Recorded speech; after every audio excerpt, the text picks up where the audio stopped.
Bakit andito yung asawa ng boyfriend ko? Bakit andito yung kabit ng asawa ko? Marunong palang mag-elevator ang mga walang pinag-aralan. Marunong naman. Kaya nga ako nag-elevator para tumaas eh. Kaso, may mga peste talaga na hinihila ka pababa. Ang galing naman ng peste. Kasi nakahila siya ng nagpupumilit tumaas. Oo nga eh. Sa sobrang galing ng peste, parang ang sarap puksain. Parang sarap gamitan ng antay-malandi, antay-haliparot, at antay-makati. Mukhang hindi naman tatablahan yung peste na yon. Kasi fake news lahat ng mga binibintang sa kanya. Sa pagkakaalam niya kasi, hiwalay na sila nung asawa niya. Talaga lang ah. Sa pagkakaalam ko mga peste, walang pinipili kahit sino eh. Basta alam nilang may makukuha sila dun sa taong pinipeste nila, ganyan sila kagutom na gutom. Ang ganda ng bag mo ha. Mukhang mamahalin. Original. Pero parang hindi bagay dun sa may ari. Ang ganda rin ng bag mo. May ganyan din akong bag. Pero hindi fake. Katulad mo. Ano ba talagang pinupoint mo? Kanina ka pa. Hulaan mo. Bibigyan kita ng clue. Ang clue ay nasa katawan mo. Parte ng katawan? Stomach? Anong stomach? Yung body mo yung tinutukoy ko. Kasi ang itim ng body mo. Pumatol ka pa talaga sa may asawa? FYI, malay ko ba may asawa siyang matandang katulad mo? Wala naman talagang kaalam-alam. Wala ka bang nakitang wedding ring? Wala! Hindi ko alam bakit tinatanggal niya. E di sana hinanap mo, pinabillboard mo, pina-Jessica Soho mo.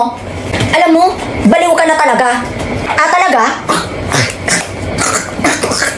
Sa ginagawa mo, ididimanda kita. Paninirang puri. Ano, magdidimanda ka? Eh wala kang pera pang attorney. Kasi yung mga perang ginagasta mo, galing sa asawa ko na pera ko. Tapos na loob mo, dun ka nga, amoy surot ka.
Miss?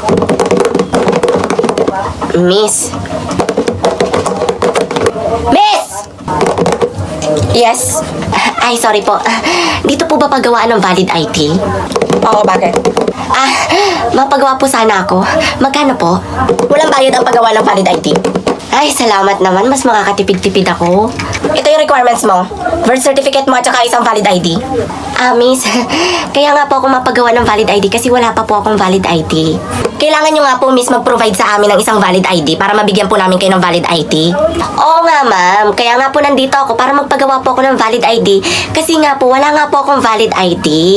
Required po yun sa company namin. Kailangan nyo po ng valid ID para nga po mabigyan nga po kayo ng valid ID. Eh, paano ako makakakuha ng valid ID? Eh, wala nga akong valid ID. Huwag kayong magalit sa akin, ma'am. Utos lang yun ng company namin. Since wala kayong valid ID, mag-fill up na lang po kayo ng requirements para magkaroon kayo ng valid ID. May paraan pa naman pala. Ang dami mo sinasabi. Ito, fill upan mo to lahat. Ito, miss. Ganito karami. Miss, magpapagawa ko ng valid ID. Hindi po ako mag-a-apply sa inyo. Mas matindi pa to sa thesis namin, ah. Ma'am Linda? Ano yon? Inutusan po kasi ako ng advisor namin na si Ma'am Bravo na kumuha daw po sa inyo ng test paper. Nag-announce na kami kanina. Hindi makaintindi yung advisor ninyo? Napaka-excited para maubusan ng test paper? Inutusan lang po kasi ako eh. Eh, pa naman. Kung kaidadlong kita, sinampal-sampal na kita. Ma'am Linda? Yes, sir. Pwede ba akong kumuha ng test paper? Sure. Why not? Like, what are you doing ba? We can talk about it naman, di ba? Pasensya na, Ma'am Linda, ha. Nakabala pa kita. Eto na, sir, ha? Salamat.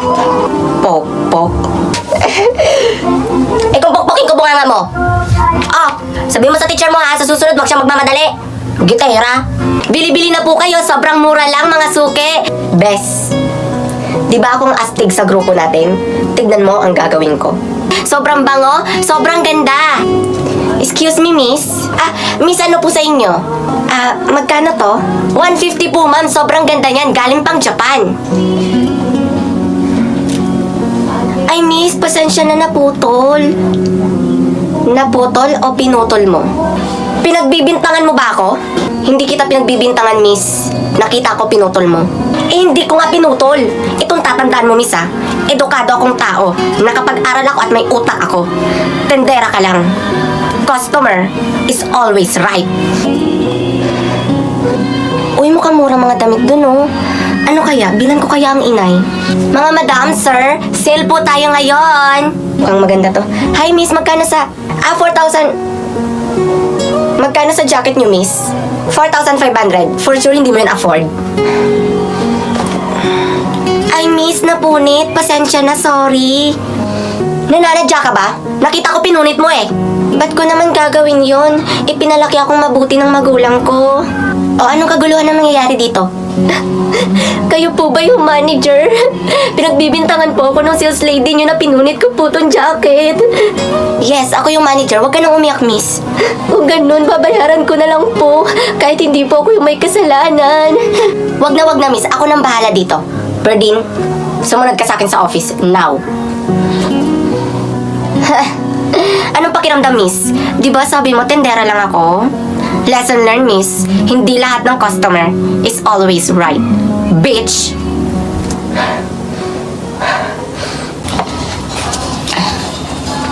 Good morning, class.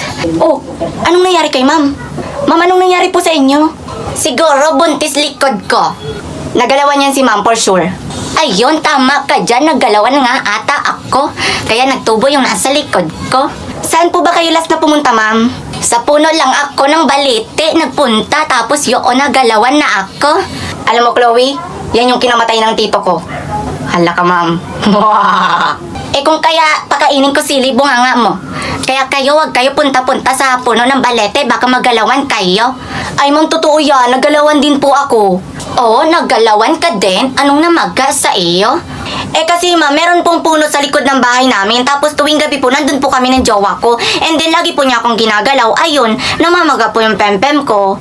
Ikaw, Rowena, namumuro ka na. Gusto mo ibagsak kita dito? Oh my God, Chloe, buntis si ma'am. Ma'am, buntis po kayo? Ay, hindi. Busog lang ako. Lunok lang ako, buong pakwan. Naglunok lang naman pala ng pakwan itong mga to.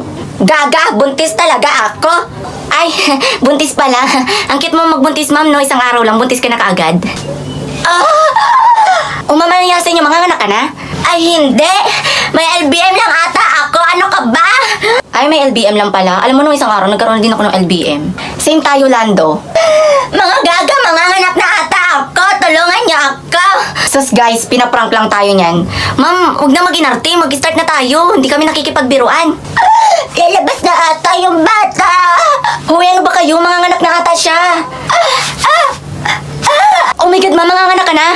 Yahoo! Walang pasok! Oh my God, walang pasok! 1 week! Walang pasok! Oh my God, walang pasok! Babe, I don't want anymore. Walang pasok!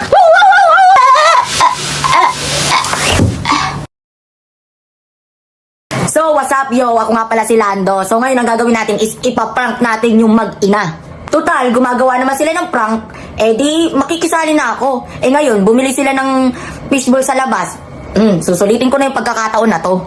So, ayun, sineset up ko na tong camera. Ang gagawin natin prank, kunwari, nagja-jackstone ako. Nagaganon ako dito sa kama. Ayun, titignan natin kung anong magiging reaction nila. Kasi alam ko si Rowena kapag nakita niya ako nagaganon, Malibog ba naman yun? Guys, nagpupulong lang ako kasi andyan na sila sa pinto. Start na tayo. Start. Lando, kumain ka na daw, sabi ni Mama, binilan ka namin ng fishball. Hoy, anong ginagawa mo? Rowena, ano yun? Nay, si Lando nagaganon. Ay, sorry. Ano nagaganon? Ano? Ba't ka nagaganon? Sorry, tita. Sorry, Rowena. Hindi ko na kasi napigilan eh. Lando ha, tinanggap ka namin ng buong puso dito sa bahay namin ha. Oo nga, Lando. Hindi mo na ako ginalang. Pinalaki ako ng magulang ko ng mabuting tao, marespeto, magalang. Tapos gaganyanin mo lang ako? Hoy, hoy. Wala kang ganon. Kung ano ugali ko, ganon din ugali mo, mas malala pa. Pasensya na tita, tsaka Rowena, hindi na mauulit. Hindi na talaga mauulit kasi sa akin mo nagagawin niya. Basta! Humihilab na po kasi yung tiyan ko kanina pa, kaya hindi ko na po talaga nipigilan tita, tsaka Rowena. Talagang hindi na mauulit kasi sasabihin ko talaga yan sa magulang mo. Tita, pasensya na talaga. Pero tita, pwede bang ipagpatuloy ko na po ang ginagawa ko? Naipagpapatuloy pa daw niya oh. Lumabas ka muna, makikisali up. Ba't mo pa kailangan ipagpatuloy? Hindi mo na ginalang yung bahay namin? Ano, Lando? Sarap-harapan ko pa talaga na sasabihin mo yan? Tita, pasensya na. Hindi ko na talaga kaya eh. Nay, ano ba yan? May ice! Ah! Oh my God, ano ba yan? Lando, tigilan mo yan! Masama yan!